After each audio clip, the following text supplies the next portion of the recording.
obviously I'm going to speak very much about my own experience, which is in drama and making things up. So please bear with me in that. I think there are two reasons, and I think actually that reason there about the positive slant on unionism actually is an adjunct of a wider issue about the way the working classes, and I say by that I mean ordinary people who work, the way they are handled by media, particularly in a dramatic field. Because I think, well, I mean, if I could start sort of at the beginning, as they say. I mean, in drama, I mean, I think that I think there's a sense that unions, and I say this coming out sort of as an outsider, I mean, there's a sense that the unions are not inherently dramatic because they are, I think, felt at some level now to be less relevant than they were, which is quite ironic, really, given where we are now and sort of a raging free market and people needing looking after. But I think that at some level they certainly don't seem to unions certainly don't seem to occupy the public psyche in the way they did, say, when I was growing up through the 70s. And you think of like the sort of, in terms of the big politics and what happened in '74 in terms of Heath and the idea that it was actually unions were in every level forcing a debate. 79 after the winter discontent, and even 97 and an old New Labour thing, which I think seemed to be about distancing that kind of Labour that was pro-union, And I think that what happens is that since then the people perceive, particularly since Thatcher and post '84,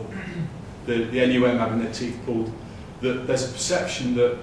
the unions are they're not as powerful as they once were, and they haven't got that ability to force the big headlines like they used to. And also that to a certain extent, and forgive me for saying this, that they perhaps lack the big personalities that make drama and that you can base dramatic happenings around. So that because of that, if you go to a drama commissioner, and I've done it 3 times when I did Commoner's Muck, which I wrote in 1991, which was about dustbin men, and I was a bin man for 3 years to my mother's delight, and I was on the bins, and it was at a time when the unions were, or a lot of public service was being sold off, and we had to tender for our own, for our own jobs against private companies that were coming in to run refuse collection. But what was interesting was that within that period, and then Faith, which I wrote, which was about the miners' strike, and then Made in Dagenham, which, if you haven't seen it, is about the 1968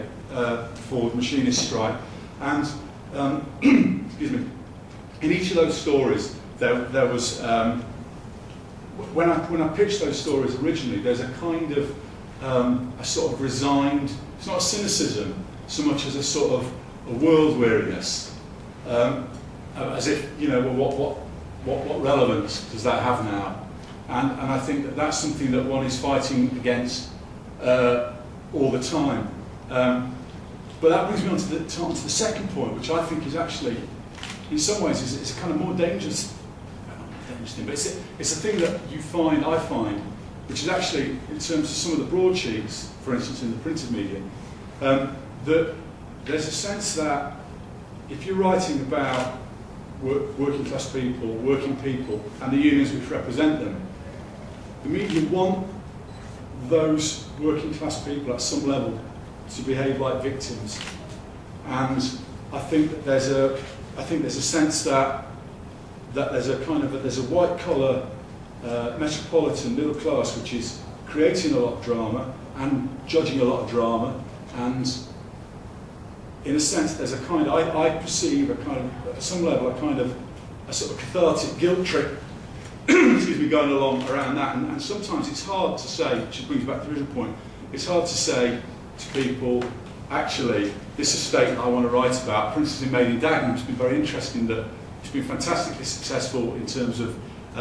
people going to see it, it's had a lot of positive response. But amongst some of the more serious press, there's been a sense that this is fine if you want your politics to be primary coloured and feel good and fairy tale, but actually it's about what happened. It's about what happened, and the fact is that the women in this strike aren't living. They're living in a very functioning, aspirational, like where I grew up. It wasn't an estate that was riddled with knife crime or anything like that, and it was. So I think there's a sense that you're kind of fighting against that as well. And interestingly enough, when I wrote Faith, which was it got probably more coverage than anything else I'd written. That was about the failure of the NUM and its supporters getting shredded. Well, that's how you think it was about. It wasn't actually about that. It was about the success of a lot of the women's support groups around South Yorkshire and around Wales as well, around where the strike was happening, and in Kent, to sort of change the landscape, sort of in terms of their roles. But what was interesting was that it kind of fitted nicely into that sense of people responding to the sort of the sort of the glorious fallen. So that's kind of my perception of it, and I think that one of the things that I've kind of what I've had to do with my work, which is something, and forgive me for saying this, but it just occurred to me in the light thinking about this, was that in terms of things like Enemy of the People or Pravda or The Crucible, great pieces of drama that deal with big political issues, is that they personalise them, and that's one of the things I've always said about good drama is that it should pull the rug from under people's feet, but clearly you have to get them on the rug first, and I think that's one of the things that maybe in terms of that kind of that cynicism, which for me isn't necessarily cynicism, it's a world weariness, that it's to combat that you have to, and it's a dangerous thing to say when politics is getting ever more kind of presidential and personality based, but you have to make some of those big issues, to my mind, flesh and blood and people in a way that people can relate to and can empathise with. Otherwise, I think that sort of that withdrawal from the union as a kind of crucible for drama and for change will continue. Billy, thank you very much for that.